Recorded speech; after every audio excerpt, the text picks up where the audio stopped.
Assalamualaikum warahmatullahi wabarakatuh. Hai sahabat Farah di mana saja berada. Kita jumpa lagi dalam segmen Usaha Ibu bersama Farah.id.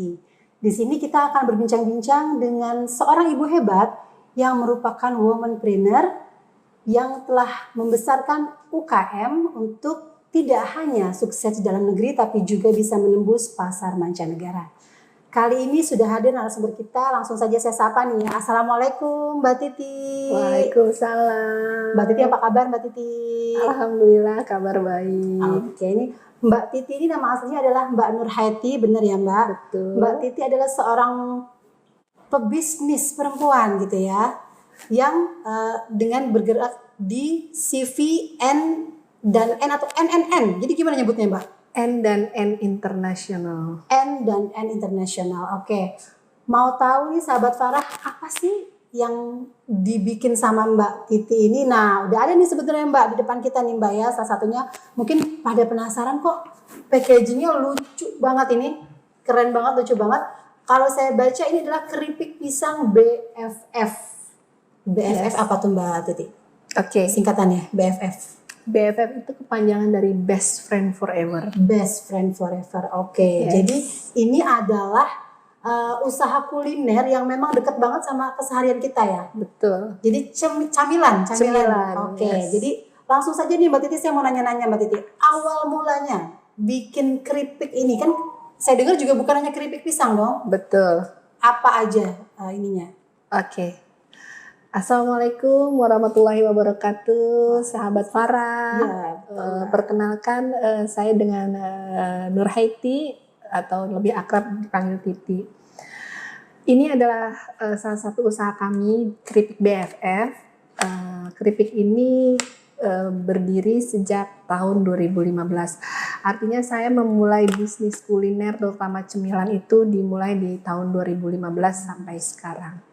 Oke. Betul. Jadi awalnya memang keripik pisang dan tempe gitu berarti ya. Dari awal itu dua varian. Enggak. Awal kita bikin itu sebenarnya adalah keripik pisang tanduk. Oke. Artinya saya menggunakan warisan leluhur sebagai resep dari si keripik ini sehingga bagaimana caranya kita memodifikasi produk keripik ini sehingga disukai oleh orang banyak. Oke Mbak. Nah tadi mau tahu latar belakangnya awalnya tuh kenapa akhirnya milih bisnisnya keripik ini? Oke. Karena Hobi makan keripik. survei membuktikan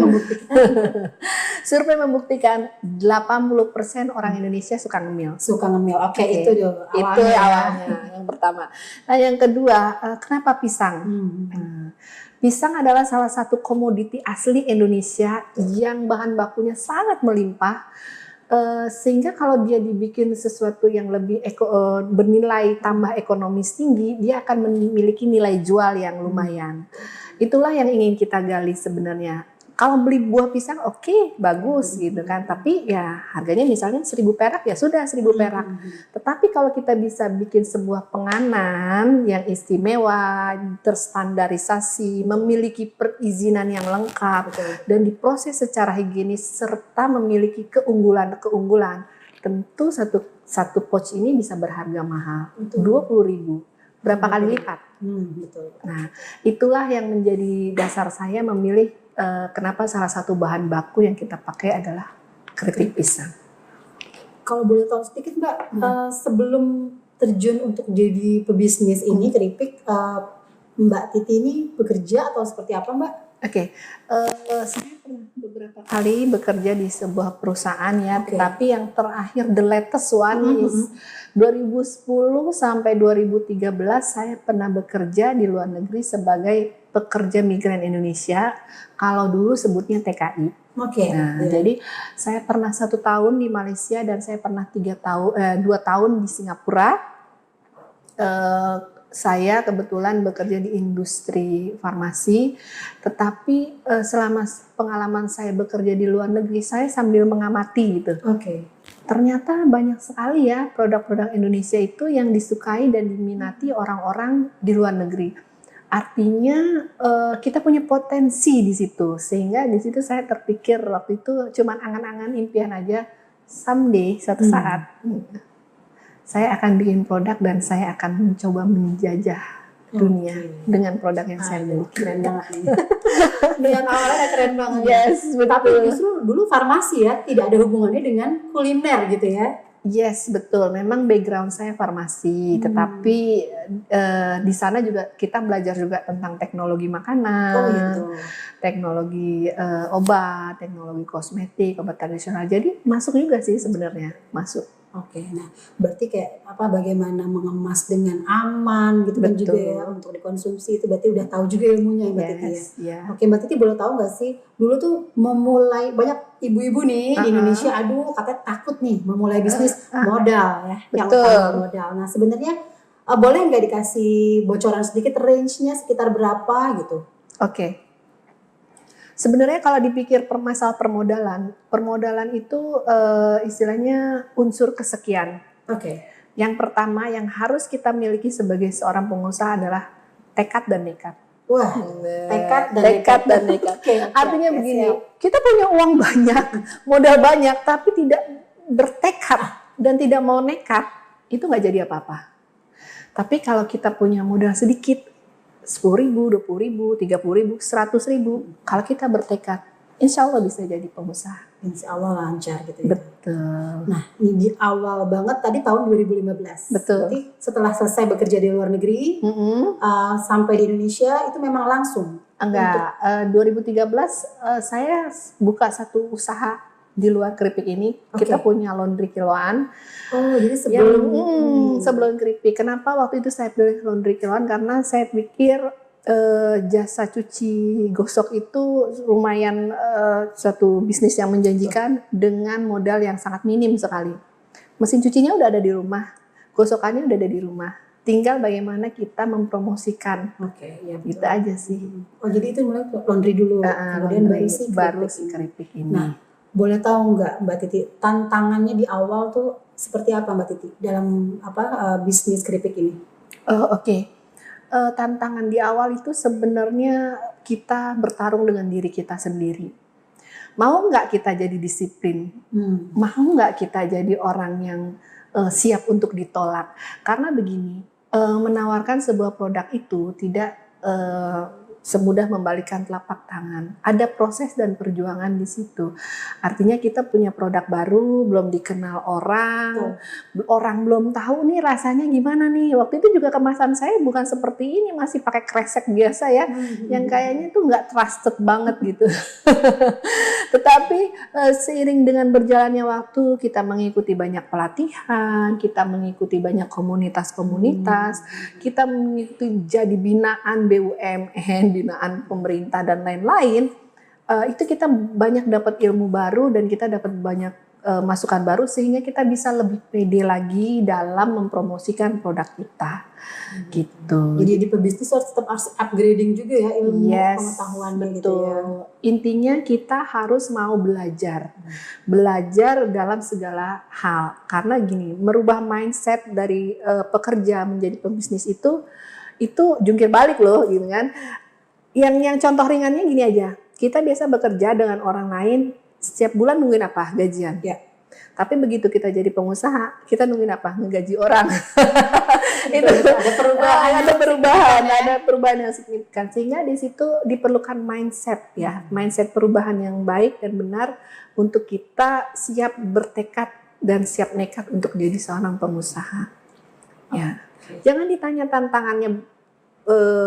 Misalnya kekurangan modal apa semua, ya memang itu betul, itu semua bagian dari proses. Itu semua bagian dari proses. Tapi tantangan terbesar adalah bagaimana kita menghadapi diri kita sendiri untuk bisa jadi disiplin, untuk bisa memiliki kemauan yang kuat dan keras, kerja pintar, kerja tuntas. Wah, itu yang harus diingat. Sebenarnya mau lihat tipsnya nanti, tapi udah dikasih duluan tipsnya dari Mbak Titi. Mbak Titi, kalau misalnya orang bilang keripik BFF, apa sih keunggulannya BFF ini yang bikin jadi enak banget, itu apa Mbak? Oke. Standar produk cemilan sebenarnya sama. Seluruh Indonesia, seluruh dunia, keripik pisang apa sih? Sama. Pisang di slice, digoreng, Ya. Tapi yang membedakan keripik kita dengan yang lain adalah keunggulan-keunggulan produk. Yang pertama, produk kita nggak pakai pengawet, nggak pakai pewarna, nggak pakai perasa. Oke. Jadi original, alami. Yang kedua, tahunya original alami nggak awet dong. Justru karena kita original alami, kita bisa tahan sampai 12 bulan. Sudah terbukti dengan uji laboratorium. Itu yang pertama. Yang kedua, produk kita ini termasuk dalam produk yang ada unsur edukatifnya. Oke. Artinya untuk BFF sendiri ini adalah kemasan spesial khusus untuk anak-anak yang kampanyenya adalah mereka nggak suka makan buah. Oke. Mereka nggak suka makan cemilan yang sehat, tetapi suka cemilan yang sehat karena ada unsur edukatifnya. Kita lihat di belakang jeng-jeng. Wah, ternyata ya depannya seperti ini, belakangnya ada ini. Ya, jadi ini bisa untuk melatih otak anak-anak. Mereka sambil bisa nyemil, sambil bisa main. Nah, banyak sekali pengalaman kita nih, sales-sales ya, curhat-curhat gitu. Anak-anak yang tadinya misalnya nggak suka, karena kita ada varian buah selain pisang, kita ada nangka juga, Keripik nangka. ada tempe, ada nanas juga, ada salak juga. Itu anak-anak yang tadinya nggak suka buah, begitu lihat kemasannya lucu, imut, Iya, kiowo, betul. mereka tertarik. Kiowo gitu. Kiowo. Anak zaman sekarang. anak zaman now. Anak zaman now. Betul. Mereka langsung tertarik untuk mencoba. Nah, setelah itu kita bikin juga varian-varian baru. Selain teman ngemil, kita juga punya varian baru keripik tempe teman makan. Karena ini nggak pakai lauk pun, makan sama nasi anget-anget. Kayaknya habisnya langsung harus saya coba ya. Iya, harus dicobain. Ini best seller banget. Oh, ini yang ini ya? Iya, ini keripik tempe kita best seller banget. Jadi anak-anak yang nggak suka makan tempe gitu ya, begitu coba keripik tempe BFF, mau terus. Jadi memang target market kita anak-anak, tetapi tetap pangsa pasarnya adalah global. Artinya ibunya juga happy, anaknya bisa makan makanan yang sehat, bukan makanan junk food, makanan tanpa pengawet, tanpa perasa yang aneh-aneh yang bikin tenggorokan luar biasa gitu ya. Dan anaknya juga happy, bisa nyemil sambil dia main. Karena di setiap kemasan ini mainannya beda-beda. Oh gitu, oke. Iya. Ini sudah berapa lama dengan kemasan yang lucu ini, Mbak? Sebenarnya kemasan kiowo lucu imut ini kita jual di Indonesia sejak tahun 2021. Oh, dari baru, tahun lalu. Ya. baru. Nah, desainnya sendiri ini yang ngedesain anak saya. Oke. Yang kelas 1 waktu itu dia masih kelas 5 SD. Ya, 4 tahun yang lalu dia bikin ini. Dan ini ada storytellingnya, artinya kenapa kita kasih nama BFF, karena ini adalah persahabatan. Kita berharap anak-anak yang coba keripik ini akan menjadi sahabat melekatnya, jadi best friend forever-nya. Dan itu terbukti dengan repeat order yang nggak pernah putus gitu. Itu kurang lebih jadi seperti ini, itu.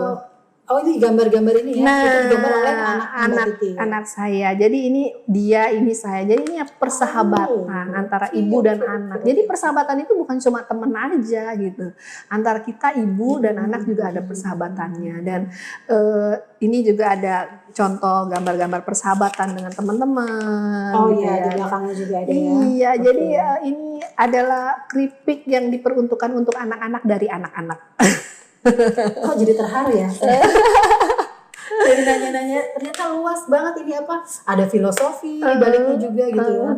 Dan memang terbukti kemasan ini mendongkrak penjualan. Mendongkrak gitu ya. penjualan sekali karena kita sebelum pandemi ya, kita jual dengan kemasan yang standar umum, artinya kita roadshow mall to mall atau bazar to bazar. Mereka selalu tanya, orang tuanya selalu tanya, ini aman nggak untuk anak-anak? Oke. Jadi disitulah yang menginspirasi kita. Oh, ternyata 70% ya emak-emak ya itu nanya, udah aware untuk anak-anak. Jadi kenapa kita nggak sekalian aja bikin yang kemasan khusus anak-anak? Nah, tapi ini berarti ada kemasan lain atau memang ada kemasan lain di luar ini. Tetapi sejak 2021 kita fokus semua kemasan kita pakai BFF. Oh gitu. Oke. Mbak Titi, ini dijualnya di mana aja nih Mbak Titi? Oke. Kalau mau makan si BFF ini? Jadi karena sekarang zamannya online, kita memang ada beberapa pasar offline atau retail ya, nggak banyak, ada di beberapa supermarket. Gitu. Masuk juga ya ke supermarket, masuk juga. Tetapi penjualan terbesar kita ada di beberapa marketplace, toko hijau, toko oranye gitu ya. Terus ada juga yang toko biru, yang kekinian sekarang juga ada, dan itu alhamdulillah penjualan kita sebulan bisa mencapai 300 jutaan untuk ini BFF. Oke. Nah, itu buy online aja. Nah, kalau kemarin pandemi, seberapa pengaruhnya pandemi untuk BFF? Itu dia. Justru pandemi mengajarkan kita untuk yang namanya beradaptasi bisnis. Betul. Tadinya kita jualan mall to mall, direct selling, ya kan, bazar to bazar. Pandemi semua tutup. Akhirnya kita dan tim beralih, gimana sih caranya kita bisa tetap jualan, tetapi ya tidak istilahnya tidak mempengaruhi lah gitu ya. Akhirnya kita punya ide, ya udah kita jual di marketplace. Nah, salah satunya itulah alasan kenapa kita sekarang malah lebih banyak di online daripada offline. Jadi sebelumnya justru istilahnya kita belum melirik online. Belum. Karena kita masih masuk pasar retail, pameran-pameran, bazar-bazar seperti itu. Nah, semenjak ada online, produk kita makin luas nih, dikenal sama masyarakat. Nah, disitulah terbuka lagi pintu-pintu rezeki yang lain. Ada yang menawarkan diri menjadi reseller. Bu, bisa nggak kita jadi reseller? Contoh yang kemarin yang terbaru di Balikpapan, kita mau jadi reseller di Balikpapan. Nah, jadi disitulah penjualan kita mulai terbuka ya, artinya bahwa segala sesuatu ada hikmahnya. Pandemi tidak selamanya buruk, pandemi tidak selamanya membawa ke kesedihan dan lain-lain, tetapi kita harus mengambil hikmah di situ bahwa Tuhan memberikan sesuatu supaya kita bisa belajar lagi, dan itu terbukti kami belajar lagi dengan cara ya beradaptasi bisnis gitu. Strategi perubahan penjualan yang dari offline menjadi online. Betul. Nah, jadi dan itu makin itu ya berarti. Nah, dengan online itu sudah pasti juga lebih luas tadi gue bilang. Dan katanya sudah sampai ke mancanegara, benar nggak sih? Betul sekali. Jadi memang keripik kami ini sudah dijual di 15 negara. 15 negara, oke. Betul. Jadi Eropa, Asia, United Arab Emirates. Kalau untuk di Asia sendiri kami sudah ada di Malaysia, Singapura, Filipina, Brunei Darussalam. Untuk United Arab Emirates kami sudah ada di Dubai, di Qatar, di Abu Dhabi, di Oman, di Bahrain, Arab Saudi. Dan untuk Eropa sendiri kita udah ada di Jerman, Belgia, Paris, dan Belanda. Tetapi dengan brand masing-masing, artinya kami tidak menggunakan brand BFF karena setiap negara itu punya packaging dan bahasa sendiri. Ya kan kalau bahasa Belanda dibuat versi, kayak misalnya United Arab Emirates, base bahasanya kan bahasa Arab ya, kan? Ya kalau kita jualan pakai bahasa Arab, orang bingung dong bacanya ya kan. Nah itulah kami bekerja sama dengan distributor, 3 distributor besar sebetulnya yang memegang area Asia, yang memegang area United Arab Emirates dan Arab Saudi dan Eropa. Nah 3 distributor kami inilah yang berkontribusi besar sebenarnya dalam perkembangan usaha kami. Berarti Bu boleh tahu nggak? Maksudnya berarti kalau dari tadi Bu bilang 3 distributor besar ya, seberapa penting berarti link itu Bu? Link dan juga kolaborasi nih di masa sekarang ini. Oh penting sekali. Jadi gini, kalau kita mau besar, kita mau grow gitu, kita nggak bisa sendiri. Kita harus siap berkolaborasi, bersinergi dan bekerja sama dengan pihak-pihak yang tentunya mensupport usaha kita. Seperti kami dengan distributor kami di luar negeri. Kami berusaha bagaimana caranya supaya kami punya ikatan batin. Bukan ikatan cinta ya. Ikatan yang seperti persaudaraan gitu ya. Sehingga bondingnya harus kuat. Jadi mereka menganggap kita itu bukan hanya segera partner bisnis, tapi bagaimana caranya kita menganggap mereka itu sebagai keluarga. Jadi apapun masalah yang terjadi, apapun misalnya kendala yang terjadi pada saat shipping dan lain-lain, kita bisa komunikasikan tanpa harus mengeluarkan otot gitu ya, ngomel-ngomel gitu maksudnya. Nah, kan perizinan apa Iya, negara berbeda betul. gitu ya. Perizinan setiap negara punya kebijakan masing-masing. Nah, disitulah fungsinya distributor dalam membantu mensupport produk-produk kita. Bu, mungkin banyak banget nih pelaku UKM yang penasaran juga. Gimana sih caranya itu, dari mana awalnya bisa dapat link itu untuk menembus pasar luar internal negeri ya. Oke. Jadi 2015 waktu pertama kali kami ikut pameran di Brunei Darussalam, itu sebenarnya pameran nekat. Tadi kan modalnya tekad dan nekat. Dan dijalankan ya. Dan dijalankan. Saya punya produk belum begitu bagus, perizinannya waktu itu baru saya punyai adalah halal saja.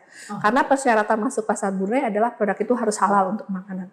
Tapi saya nekat di sana, ikut pameran internasional dengan produk seadanya. Tapi kita pede gitu ya, pede bahwa produk kita ini bagus gitu, bagus. Jadi siap bersaing. Nah, dengan PD-nya, padahal yang lain-lain waktu itu yang ikut perusahaan gede-gede, orang Indofood segala macam. Tapi kita pede aja gitu sebagai perusahaan lokal yang pijik gitu ya, baru lahir. Nah, dengan kepedean kita, dengan strategi marketing kita menawarkan pada acara itu, alhamdulillah Allah bagi rezeki. Perdana. Allah bagi kita rezeki. Waktu itu ada sebuah distributor besar yang memang perusahaan besar yang melirik produk kita. Dia bilang, produk kamu nih bagus, punya potensi, dia bilang. Walaupun sekarang kemasannya seadanya gitu ya, tapi kita bisa. Nah, disitulah kita yang namanya research and develop. Gimana caranya kita punya produk selain enak, bagus, menarik, tapi memiliki kemasan yang unik, menarik, sehingga bisa menarik orang untuk membeli. Karena jutaan produk keripik di yang ada di supermarket katakanlah.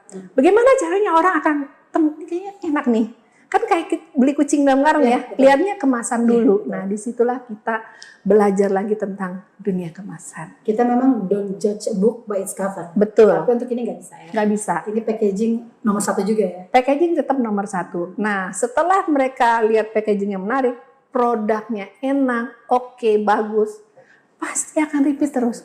Dan satu lagi sih sebenarnya, harganya harus affordable. Ada produk enak tapi harganya selangit gitu ya. Dia belinya sesekali aja gitu. Tapi kalau kita punya produk menarik, packaging unik, enak tapi harganya affordable, ya orang akan repeat ordernya akan lebih mudah lagi. Ngomongin harga affordable, tadi Ibu bilang sempat 20.000. Ini untuk keripik buah dan tempe apakah harganya sama atau berbeda? Jadi 20.000 itu untuk keripik nangka. Keripik nangka. Nah, nangkanya kita itu kan memang pakai real buah nangka. Ini saya boleh buka ya? Boleh. Pisangnya juga kita pakai real buah pisang. Jadi ini seperti ini contoh keripiknya. Saya robek sedikit ya. Jadi kita itu pakai buah pisang yang asli pisang gitu loh. Nih. Oke. Pisang asli.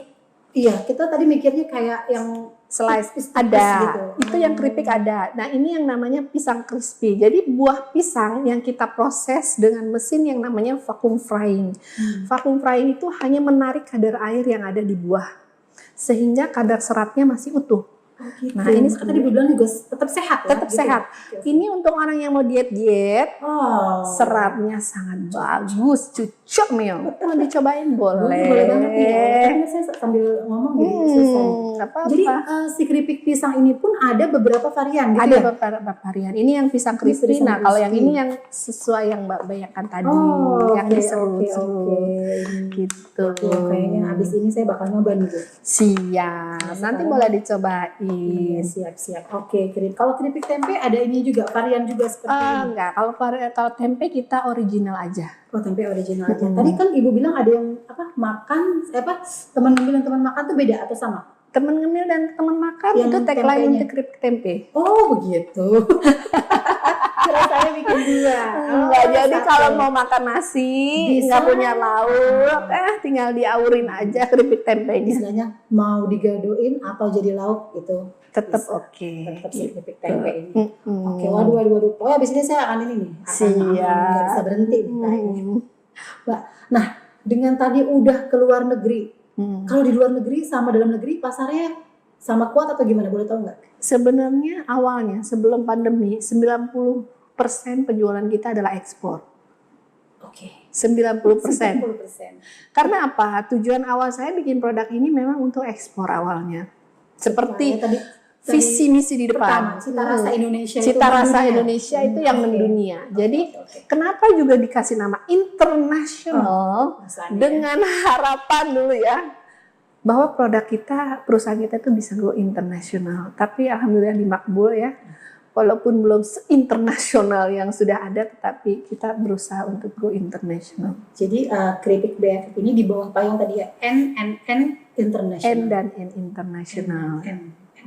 Susah ya, susah ya sis. Nah tadi Mbak, boleh tahu nggak apa ada mimpi-mimpi apa atau saya ke depan mau ini nih yang pengen saya tambah lagi atau apa tentang BFF? Oke, sebenarnya impian terbesar saya adalah membuka lapangan kerja, terutama untuk kaum-kaum wanita atau ibu-ibu yang memang ingin memiliki penghasilan sendiri, tetapi tidak meninggalkan kewajibannya sebagai seorang ibu di rumah. Banyak sekali karyawan-karyawan kami yang memang ibu rumah tangga yang jam kerjanya itu mengikuti waktu mereka gitu. Artinya begini, pagi mereka harus urus anak, suami kerja, sekolah, oke, cus. Abis itu mereka bantu kita produksi. Time-nya mereka jemput antar sekolah, mereka akan izin istirahat dulu, nanti lanjut lagi produksi. Itu yang pertama. Yang kedua, kami beberapa rekan kerja kami memang ada yang disabilitas. Artinya dan perempuan. Dan kami berkomitmen untuk membantu teman-teman disabilitas untuk memiliki kesetaraan penghasilan. Artinya walaupun mereka secara fisik tidak sempurna, tetapi kalau kamu mau belajar, kamu mau kerja keras, kamu mau disiplin, kamu bisa kok punya penghasilan dengan kita yang normal gitu. Dan ada beberapa teman-teman disabilitas kami yang memang sudah membantu kami sudah hampir 5 tahun ini dan mereka merasa bahagia gitu. Tidak ada diskriminasi. Artinya mereka merasa bahwa kita juga normal gitu walaupun kita tidak memiliki kesempurnaan seperti kalian. Itu sih sebenarnya yang ingin. Jumlah karyawan berapa sekarang, Mbak? Kalau untuk yang di Jakarta sendiri kami satu tim ada sekitar 18 orang. Di Jakarta 18. Terus yang lain tersebar di gimana? Jadi kami bekerja sama dengan beberapa pihak ya. Dan beberapa kementerian. Kami ada tempat produksi yang lumayan besar di Jawa Timur dan di Karawang, dan itu kami mempekerjakan lebih dari 100 orang ibu-ibu rumah tangga yang part time ya, kita bilangnya part time karena mereka harus mengikut jadwal kegiatan mereka dulu baru ikut produksi. Aduh, sahabat Farah, ini benar-benar banget ya Mbak Titi ini. Usaha ibu tadi saya sempat bilang ya, usaha ibu ini adalah bagaimana Farah ini melihat perempuan-perempuan hebat yang berdaya, menginspirasi dan juga mengedukasi. Aduh, ini ada semua nih Mbak Titi ini. Alhamdulillah, terima kasih. Keren banget Mbak. Jadi itu tadi ya, perempuan memang harus berdaya. Harus, betul. Karena begini, walaupun fitrahnya perempuan itu adalah di rumah, betul, tetapi tidak salah kalau kita memiliki penghasilan. Artinya walaupun kita di rumah aja, kita bisa dapat penghasilan dan itu bisa jadi backup untuk katakanlah yang punya suami, untuk suami. Kebetulan saya single, ya kan? Jadi kan nggak ada yang di backup, membackup diri sendiri, membackup diri sendiri dan anak-anak. Jadi seperti itulah kurang lebih kita mengedukasi. Artinya 100% memang yang membantu kita di produksi itu memang wanita semua, nggak ada cowoknya. Jadi kita selalu mengedukasi. Saya selalu mengedukasi staf kita di rumah. Ibu sudah urus suami, sudah urus anak-anak, udah Bu, siap, udah beres, makannya sudah diurus, sudah baru deh, ya kan? Artinya kan kita tidak menyalahi kodrat sebagai wanita untuk mengurus rumah tangga terlebih dahulu, dan kita istilahnya mengefisiensikan waktu yang memang daripada ibu-ibu ngerumpi, betul, apalagi tuh ngegosip, nonton sesuatu yang tidak berfaedah, kita jadikan produktivitas, ya kan, menghasilkan cuan. Keluarga happy, suami senang, emak lebih bahagia. Ada lagi tagline-nya tuh ya. Iya kan, Lebih bahagia. emak lebih bahagia ya kan. Oke, Mbak Titi, tadi kan sebenarnya udah ngomong juga tentang tips-tips, tapi ini nggak afdol kalau saya nggak tanya lagi nih. Betul. Bagi ibu-ibu Indonesia yang pengen memulai bisnis, boleh nggak tips dari Mbak Titi bagaimana untuk berani memulai bisnis? Oke. Yang pertama tadi jangan lupa tekad dan nekat. Tetap harus. Yang kedua, memang kalau kita usaha itu harus yang namanya disiplin. Disiplin waktu, disiplin keuangan, dan disiplin terhadap diri sendiri terutama. Bagaimana kita memanage diri kita supaya kita tidak terjebak dalam suatu aktivitas yang useless, yang tidak berguna, yang tidak menghasilkan. Nah, itu yang disiplinnya. Yang selanjutnya, jangan lupa kita juga harus siap mengosongkan gelas, artinya harus siap belajar. Apapun ilmu yang positif, apapun yang digunakan untuk kemajuan usaha kita, take it, ambil, grab it gitu. Jadi jangan pernah berhenti untuk belajar. Saya pun sampai sekarang masih dalam proses belajar. Artinya saya tidak pernah merasa cukup gitu. Apapun ilmu yang kita dapatkan, ayo kita bisa aplikasikan di dalam usaha kita. Atau kita bisa tularkan kepada teman-teman. Mbak Titi mau belajar tentang keripik, ayo belajar. Mau belajar laundry, ayo belajar. Dan saya tidak pernah meminta bayaran berapapun untuk teman-teman, terutama ibu-ibu yang pengen belajar. Silahkan datang ke tempat produksi kami, silahkan belajar langsung, tapi keadaannya seperti ini, kalau mau belajar, mau ambil ilmunya, silahkan. Banyak teman-teman yang bilang, lo gak takut saingan gitu ya, gak takut mereka jadi kompetitor kamu. Rezeki sudah diatur sama yang di atas. Jadi sebagaimanapun hebatnya orang ingin menyaingi kita, kalau kita sudah tertuliskan rezeki kita sama yang di atas, kita gak akan khawatir. Justru dengan kita semakin banyak berbagi, dengan kita semakin banyak berkontribusi untuk kebaikan, insya Allah rezekinya dari mana-mana aja kok. Iya, ya kan? Gitu. Nah, Mbak Titi tadi kan untuk bisnis nih ya. Nah, kalau misalnya banyak orang yang ternyata menyerah di tengah jalan. Betul. Ya gitu ya. Mungkin kalau kemarin kita bilang banyak cobaan di pandemi gitu ya. Nah, sekarang mungkin juga untuk melangkah lagi susah. Nah, supaya jadi pengusaha yang tahan banting tuh harus gimana tuh Mbak Titi? Boleh nggak dibagi tipsnya? Kenapa saya bisa bertahan dan sekuat ini? Sebenarnya karena saya memiliki impian yang besar. Impian terbesar saya adalah anak-anak saya. Jadi di saat saya jatuh, di saat saya kepleset, kepentok, kejedot gitu ya, saya selalu ingat lagi, oh ada anak-anak. Tidak adil rasanya begitu kita menyuruh anak-anak, kamu sekolah yang pinter ya, kamu juara kelas ya, tetapi kita tidak memberikan fasilitas yang terbaik untuk mereka. Nah itulah sebenarnya yang menjadi burning desire saya. Gimana caranya saya bisa memberikan yang terbaik, kontribusi terbaik untuk anak-anak saya. Sehingga mereka bisa memberikan juga yang terbaik untuk, mungkin kalau saya sudah tua, ya kan, siapa lagi yang ngurus kita kalau bukan anak-anak. Nah itulah sih sebenarnya impian yang kuat dan besar. Jadi itu yang akan memaksa kita istilahnya untuk tetap gitu ya. Itu yang akan membuat kita tetap semangat. Itu yang akan membuat kita bangkit lagi. Jangan dikira Titi nggak pernah jatuh. Sering jatuh, kepentok, pleset, kejedot gitu ya. Orang lihatnya kan wah udah nembus pasar internasional, udah mulus jalannya gitu ya. Yang tertipunya. Itu ada juga ya. Aduh, yang dibohongin orangnya, yang duit dibawa kabur, yang nggak dibayar. Aduh, itu mah suka dukanya. Tapi gitu. tadi tetap dijalani karena ada impian besar. Karena kita punya impian besar. Nah, Mbak, tadi kan anak-anak sebagai pemicu ya. Gimana sih tipsnya membagi waktu agar bisnisnya tetap lancar dan juga urusan rumah tangga nih anak-anak nih tetap dipenuhi? Oke, sekarang begini, kita semua punya waktu 24 jam, setuju ya? Iya. Kita punya waktu 24 jam. Nggak punya lebih ya? Nggak punya, nggak ada. Semua punya waktu sama. Cara saya dalam membagi waktu itu simple. Pertama, saya punya prioritas dulu. Yang pertama prioritas kita adalah tentu saja Tuhan ya. Oke, time-nya kita ibadah dulu. Setelah ibadah, kita urus kebutuhan anak-anak kita. Setelah itu kan kita free. Nah, disitulah kita bisa berkarya, kita bisa memulai hari kita dengan kegiatan-kegiatan usaha kita. Nah, setelah itu time-nya sholat, istirahat, kita sholat lagi. Time-nya jemput anak, ya jemput lagi. Nah, mungkin untuk yang punya keluarga, ya punya suami, ada orang yang diurus, tinggal time manajemennya saja. Buatlah satu list. Buat satu list, jam segini sampai jam segini, what can I do? Apa yang akan saya lakukan? Sehingga hidup kita itu akan lebih disiplin dan lebih terarah lagi. Seperti itu. Itu baik.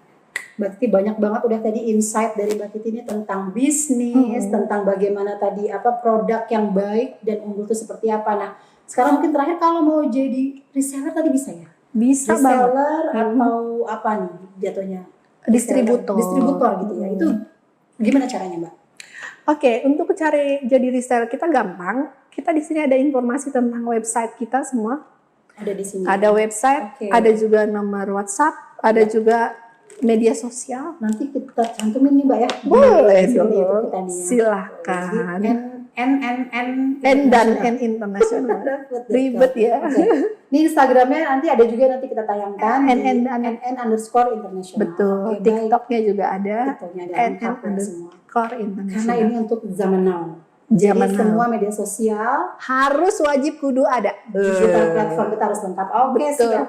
Mbak Titi, terima kasih banyak ya Allah sudah berbagi semua kisah bisnisnya, suka duka bisnisnya tadi ya. Tapi mungkin tadi kurang dikulitnya tadi bagian yang susah-susah, tapi jangan dibagi ya. Nanti, jangan dibagi. Itu buat kita tetap semangat aja. Tetap semangat aja. Baik Mbak Titi, terima kasih banyak Mbak Titi sudah berbagi dengan Farah.id. Sahabat-sahabat Farah, jangan lupa nih untuk like, comment, subscribe, dan juga share apa yang tadi udah kita diskusikan bareng Mbak Titi, karena semuanya daging. Semuanya bisa memacu kita untuk menjadi perempuan yang berdaya, yang menginspirasi dan juga mengedukasi. Terima kasih banyak Mbak Titi. Terima kasih. Terima kasih sahabat Farah. Sampai jumpa. Assalamualaikum warahmatullahi wabarakatuh.